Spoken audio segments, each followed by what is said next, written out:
अच्छा, अब ये खबर क्या बनती है मार्च 18 को कि US carrier Ford return to port after fire on board during Iran deployment.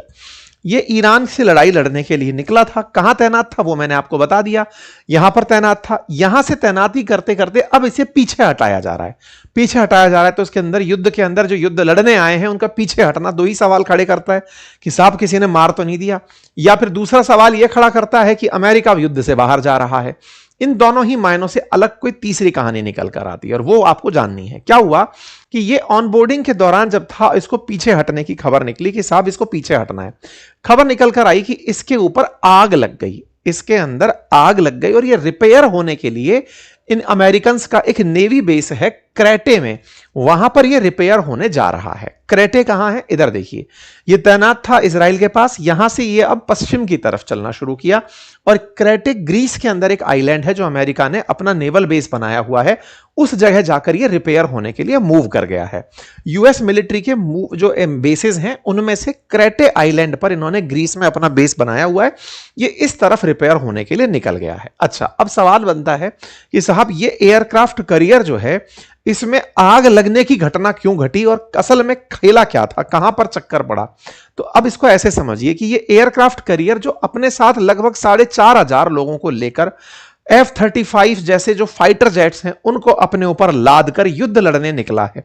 तो ऐसे में ये कितना किफायती और कितना महत्वपूर्ण होगा इससे आपको समझ में आ रहा होगा। इस पर किसी ने अगर बम गिरा दिया तो ये कितना बड़ा भीषण हादसा बन सकता है, क्योंकि खुद न्यूक्लियर रिएक्टर इसमें लगा हुआ है। इसलिए इसकी सुरक्षा बड़ी एडवांस सिस्टम की होती है, इसका डिफेंस सिस्टम बहुत मजबूत होता है। कोई अगर इसे निशाना बनाए तो उस निशाने को हवा में समाप्त कर देने की इसमें क्षमता होती है। इसमें तमाम प्रकार के छोटे हमले, बड़े हमले, सबसे बचने की क्षमताओं से युक्त ये युद्धपोत होता है। इसकी लागत $13 बिलियन के आसपास बताई जाती है कि इसको बनाने में इतना खर्चा आया होगा। इस युद्धपोत के साथ हमें दिक्कत क्या हुई कि 12 मार्च को खबर निकली थी कि इसमें आग लग गई और 2 सेलर्स को उसके अंदर नुकसान हो गया। अब आग लग गई तो आप पूछेंगे कि आग किसी दुश्मन ने मार दी थी इसलिए लग गई कि खुद से लग गई। यह बड़ी स्टोरी बनकर आती है कि इसमें जो आग लगी ना उसके पीछे हेडलाइंस तो बनी कि आग लग गई, लेकिन खबर यह बनी कि इसको करने में लोगों ने ही तो आग नहीं लगा दी। मतलब इसके ऊपर जो आग लगी उस आग को लगाने में इसी के अंदर बैठ रहे जो सेलर्स हैं, जो नाविक हैं, उन्हीं ने तो आग नहीं लगा दी। ऐसा क्यों कहानी बनने लगी? कहानी इसलिए बनने लगी क्योंकि ये 10 महीने से इस समय युद्ध में है और ऐसे में 10 महीने से ये अपने घर वापस नहीं जा पाया है। पहले इसे वेनेजुएला में भेजा हुआ था, फिर इसको इधर भेज दिया। लंबे समय से ये चल ही रहा है। तो क्रू मेंबर्स लंबे समय से इसको डॉक करने की मांग कर रहे हैं कि भैया इसे भी रिपेयर कराओ और हमें भी छुट्टी दो और हमें भी वापस भेजो। वो हो नहीं पा रहा है और ऐसे में 600 लोगों के बेड जल गए। यह खबर यहां पर बड़ी खबर बनकर आती है। आग लगती है और वो 30 घंटे बुझाने में लगती है। खबर बनती है कि 30 घंटे R-4 के ऊपर आग लगी है। ये ग्लोबल टाइम्स चाइना वाले उठाते हैं, बोले ये अपने आप में अमेरिका की फेलियर को दर्शाती है कि उन्होंने ऐसा सिस्टम बना लिया कि जहाज पर 30 घंटे आग लगी तो उनकी आग को बुझाने का सिस्टम नहीं बन पाया। यह हेडलाइंस दुनिया में चर्चा का विषय बनी। चीनी एक्सपर्ट्स का मानना है कि इन्होंने गलती से कुछ गलत बना दिया, लेकिन सवाल यहां पर बड़ा बना कि क्या यह अमेरिकी सैनिकों के द्वारा ही लगाई गई आग थी? क्योंकि इस एयरक्राफ्ट कैरियर पर एक बवाल और रहा है और वो बवाल है टॉयलेट वॉर का। टॉयलेट वॉर की क्या कहानी है कि इस जहाज पर 4,500 लोग तैनात हैं, तो ऐसे में उन लोगों को रेगुलर अपनी नित्य क्रिया करने के लिए टॉयलेट जाना होता है और टॉयलेट के लिए इसके टॉयलेट्स क्योंकि 10-10 महीने से यह चल रहा है तो इसके टॉयलेट्स जाम हो जाते हैं। जो भी फीकल पदार्थ हैं उनको सीधा पानी में डिस्पोज नहीं किया जाता, उन्हें सेव करके रखा जाता है। तो ऐसे में यहां पर जो वेस्ट है ना, ह्यूमन वेस्ट है, उस ह्यूमन वेस्ट की वजह से इस जहाज के ऊपर कई बार दिक्कतें पहले भी खड़ी हुई हैं। इस जहाज से जुड़ी हुई कई बार ऐसी चर्चा भी बनकर आई हैं कि इस जहाज में टॉयलेट्स की वजह से लड़ाइयां हुई हैं।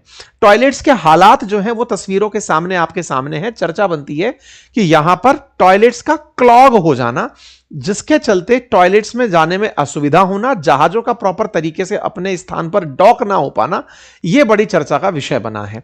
चर्चा होती रही है कि इस जहाज में बैठे हुए लोग जब लंबे समय से इसको यूज कर रहे हैं तो उनकी वजह से रेगुलर टॉयलेट्स लॉक हो जाते हैं और रेगुलर टॉयलेट लॉक होने पर भी इसे कई बार वापस बुलाने की मांग की गई है। तो ऐसे में एयरक्राफ्ट कैरियर दो परेशानियों से ग्रसित हुआ। पहला, लंबे समय से सेल करने के कारण, दूसरा आग लगने के कारण, तीसरा उसके टॉयलेट्स के चोक हो जाने के कारण। कहते हैं कि इसके टॉयलेट क्लीनिंग में एक बार में 4 करोड़ रुपए का खर्चा आता है। इतना बड़ा मुसीबत, इसका टॉयलेट वॉर अपने आप में सुर्खी का कारण बना रहता है। खैर, ये एक कारण है जिसके चलते यूएस का एयरक्राफ्ट कैरियर पीछे हट रहा है। दूसरा, अभी क्या हुआ, चूंकि एयरक्राफ्ट कैरियर पीछे हटा तो इजराइल का जो हाइफा पोर्ट है उसके ऊपर ईरानियों का हमला हो गया। ये एक संयोग कहा जा सकता है। हालांकि हाइफा पर पहले भी निशाने लगाए गए हैं और हाइफा पर हालांकि कोई बड़ा नुकसान नहीं हुआ, लेकिन संयोग हुआ कि पहले हाइफा पर ही तुमने आरफोर्ड को खड़ा रखा हुआ था, वो पीछे हटा तो हाइफा पर हमला हो गया। खैर, इसके बाद में तीसरी खबर बनकर आई कि अमेरिका का F-35, अच्छा, स्टेल्थ टेक्नोलॉजी से बने 5th जनरेशन फाइटर जेट्स होते ही वो हैं जो रडार से ट्रैक ना किए जा सकें। रडार क्यों यूज किया जाता है, यह पता लगाने का कि दुश्मन का फाइटर जेट कहां उड़ रहा है। तो रडार में पता चल जाता है तो उसे निशाना बनाना आसान होता है, लेकिन आपको पता ही नहीं चल रहा कि कोई फाइटर जेट आया तो निशाना बनाना मुश्किल होता है। हेडलाइन बनती है आज से 10 घंटे पहले की, अभी से 10 घंटे पहले की, कि अमेरिका का F-35 डैमेज हो गया है और डैमेज के चलते उसे इमरजेंसी लैंडिंग करानी पड़ी। ईरान वालों ने एक वीडियो फुटेज जारी किया कि हमने इनका F-35 बढ़िया से उसको लॉक किया और उसमें मिसाइल मार गिराई। तो ईरानियों ने इसको निशाना बना दिया अपनी बैलिस्टिक मिसाइल से। यह अपने आप में दुनिया में पहली घटना रिकॉर्ड की गई। ऐसा क्यों? क्योंकि IRGC ने अपनी तरफ से वीडियो जारी करते हुए कहा कि दुनिया में पहली बार ऐसा हुआ है कि F-35 को निशाना बनाया गया है, क्योंकि यह जाना ही अपनी खासियतों के कारण जाता था कि आप पकड़ नहीं सकते हमें, हम इतना उन्नत किस्म के हैं। F-35 का ईरान वॉर में इस्तेमाल करके अमेरिका उसे बेचना चाहता है। सबसे महंगे फाइटर जेट्स में से एक है। उसका पिछली बार मजाक बना था जब वो केरल में खड़ा रह गया था। इस फाइटर जेट्स के अंदर इतने डेलीगेट प्रोसेस लगे हुए हैं कि पिछले 7 साल में ये 11 तो क्रैश कर गया है, कई बार खुद ही से हैंडल ना होकर क्रैश मार गया। लेकिन दुश्मन इसे निशाना नहीं बना सकता, यह इसकी काबिलियत के रूप में बेचा जाता था। लेकिन इसी की यही काबिलियत अभी हाल ही में निशाने का कारण बनी और इसको अब ईरान वाले सब जगह शेयर कर रहे हैं कि देखो, यह भी निशाना बनाया जा सकता है और हमने इसको निशाना बनाया है। इस बात के खूब सारे मीम्स इस समय वायरल हो रहे हैं। F-35 जो अंतरराष्ट्रीय स्तर पर अमेरिका बेचने के प्लानिंग में रहता है, उसे इस तरीके से ईरान के लोग मौकरी बना बनाकर चिढ़ा रहे हैं कि लो बेटा, तुम्हारा F-35 मार गिराया। इसके चलते खूब सारे इस तरह के पोस्टर वॉर चल रहे हैं। We thought it was invisible to the US navy, बस उसी को नहीं दिखा, बाकी अमेरिका का F-35 लड़ खड़ा गया है। लोगों ने इसके खूब आनंद लिया और ये आनंद आप समझ रहे होंगे, ये उस दौर के हैं जब अमेरिका भारत को मोक करता था ये कह करके कि भारत के फाइटर जेट गिर गए, भारत के फाइटर जेट गिर गए। ट्रंप अपनी टेबल पर फाइटर जेट लेकर बैठने लगे थे।